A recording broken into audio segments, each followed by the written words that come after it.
কিছু তথা কথিত কুলাঙ্গার সরকারের চামচা নেতা মাহফিলে এসেই বক্তার মাইকে এসে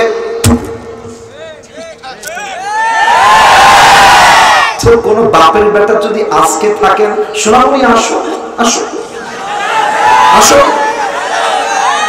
তুমি যেই দলেরই হও না কেন মাথায় রেখো তাফসীর মাহফিলে বাধা দিতে আসলে আপনিও থাকবে না। দেখেন আমি কিছু কথা বলি, আল্লামা দেলোয়ার হোসেন সাঈদী হুজুরের কথা। উনি একটা কথা বলতেন যে মাহফিলে আমরা যখন হকের কথা বলি বাতিল পক্ষ আমাদেরকে তিনটা গালি দেয়। তো আল্লামা দেলোয়ার হোসেন সাঈদী হুজুর বলতেন যারা আমাদেরকে মৌলবাদী বলে গালি দাও, মারাত্মক কথা। উনি বলতেন তোমরা থাকো গাছের আগায়, জুলুমের রাজনীতি কইরো না, আলেমদেরকে ধরে জেলখানায় বন্দী করো না, বেশি মারামারি করলে 16 কোটি মানুষ মিলে গাছের গোড়ায় একটা ঝাঁকুনি মারবে, মামুর বাড়ি দিল্লি গিয়ে পড়বা, দিল্লি গিয়ে তারা পড়েছে। ওনার প্রত্যেকটা কথা আজকে বাংলার মাটিতে বাস্তবে রূপ ধারণ করেছে। উনি আর একটা কথা বলতেন স্বৈরাচারদেরকে অ্যাড্রেস করে যে স্বৈরাচারেরা শোনো, গাড়ির চাকা কিন্তু অলওয়েজ উপরের দিকে থাকে না।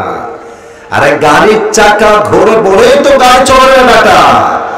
তোমার আজকে ক্ষমতার চাকা উপরে আছে বলে যারা আলেমদেরকে ধরছো, জেলখানায় বন্দী করছো, গুম করছো, হত্যা করছো, মনে রেখো সময় আসবে এমন তোমরা ইন্দুরের দত্তরা বলার জন্য কোথাও বলেন। আমি যা বললাম অবাস্তব বললাম না বাস্তব বললাম? আচ্ছা দেখেন তো আমাদের যিনি আগের প্রধানমন্ত্রী ছিলেন মাননীয় কনফার্ম জান্নাতি আপা, না মানুষটা অভিনয় ভালো পারতো, seriously actor, she was a very amazing actor. এত সুন্দর অভিনয় মাশাআল্লাহ, यार मैंने जिंदगी में ऐसा एक्टिंग कभी भी नहीं देखा माशाআল্লাহ। এত সুন্দর অভিনয় কেমনে করতে পারে? আপনাদের মনে আছে কিনা? স্যারেরও মনে থাকবে, আই হোপ যে আপনাদের সবার মনে আছে। মেবি 2 আগস্ট অথবা 3 আগস্ট ঢাকা মেট্রো রেলে আগুন লেগে গেল ছাত্র জনতার ক্ষোভের মাধ্যমে। তো যাই হোক আমাদের আপা মিডিয়ার সামনে আসলেন, এসে কি যে কান্না, বলতেছে যে এই মেট্রো রেল ঠিক করতে আমার 300 কোটি টাকা লেগে যাবে। আমি বললাম 300 কোটি, ये तो बहुत बड़ा नुकसान हो गया, এত বড় লস ছাত্ররা কাজটা মোটেও ঠিক করে না, একদম ঠিক হয় না।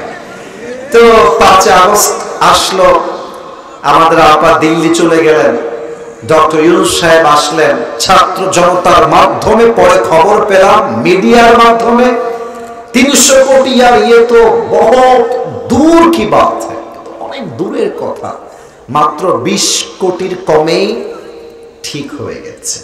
তাহলে এবার ভাবেন তো এক চান্সে যেই মহিলা 280 কোটি মারতে পারে সেই মহিলা 16 বছরে কয় কোটি মারতে পারে? অতএব আমি দুটি কথা বলেই মূল কথা, এই ভূমিকার কথা শেষ করে ফেলবো। আমাকে মূল বিষয় ওয়াচ করতে হবে। আশা করছি এখানে কেউ দ্বিমত হবেন না আমার কথার সাথে। যদি মুসলমানের বাচ্চা আপনি হয়ে থাকেন, 2টা দাবি আজকে আমার মাহফিলে আছে। বলেন তো আমার হাত দেখে কয়টা? বাচ্চার সাউন্ড বেশি তোমাদের চাইতে। What is this? বলো সবাই কয়টা? 1 নাম্বার, আগামীতে বাংলাদেশ নির্বাচন হবে, প্রধানমন্ত্রী যেই হোক এটা পরে দেখা যাবে, তবে প্রথম দাবি মুসলমানদের কলিজার দাবি। আর আমি আসিফ হুজুর, এটা আসিফ হুজুর হিসেবে বলছি না, as a citizen of Bangladesh, এই দেশের একজন সাধারণ নাগরিক হিসেবে বলছি, আমরা আগামী বাংলাদেশে কোন নারীকে ক্ষমতার চেয়ারে আর দেখতে চাই না। দ্বিমত না একমত? আস্তে কেন বলেন দ্বিমত না একমত? You have to go to agree, আপনাকে একমত হতেই হবে। There is no another option, ভিন্ন কোন অপশন আপনার কাছে নাই। 1 নাম্বার, নারীকে আমরা ক্ষমতায় চাই না। সেকেন্ড, আমরা যে শুধুমাত্র পুরুষকেই চাই, is exactly not like that, এটা ব্যাপারটা মোটেও পরিপূর্ণ এরকম নয়।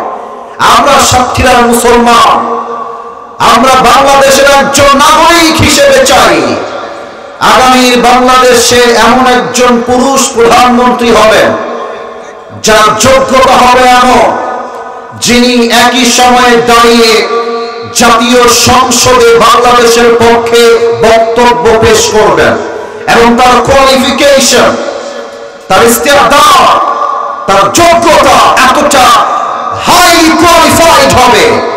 আমার দেশের প্রধানমন্ত্রী যেমন জাতীয় সংসদে দাঁড়িয়ে বক্তব্য দেওয়ার যোগ্যতা রাখবে, তিনি চাইলে জাতীয় মসজিদ বাইতুল মুকাররমে দাঁড়িয়ে জুমার খুতবা দেওয়ার যোগ্যতাও রাখবে। কারা কারা একমাত্র হাত তুলে আল্লাহকে দেখা দাও।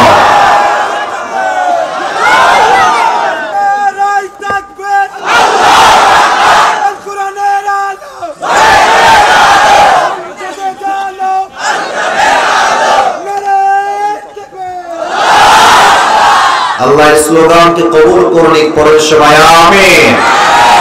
কি বলবো, কথা বললে তো জামাত ইসলাম হয়ে যাবে, শিবির হয়ে যাবে, কোথায় যাব বলেন? হ্যাঁ, এই যে দেখেন আমাদের সকলের কলিজার টুকরা প্রিয় মিজানুর রহমান আজহারী হুজুর, কথা ঠিক আছে বলো? 2020 সালে বলা হলো উনি হচ্ছেন জামাতের প্রোডাক্ট, ওনাকে দেশে আর রাখা যাবে না। যারা রাখতে চায় নাই তাড়িয়ে দিয়েছিল, আজ তারা মামুর বাড়ি দিল্লি পালিয়ে গিয়েছে, আজহার তারা মাতৃভূমি বাংলাদেশে বিজয়ের দেশে ফিরে এসেছে। অতএব ওই জামাত ইসলাম বলে ট্যাগ দিয়ে চালায় দিবা, ওই দিন শেষ। এগুলো মানুষ আর এখন খায় না, এগুলো বললে মানুষ এখন মজা নেয়।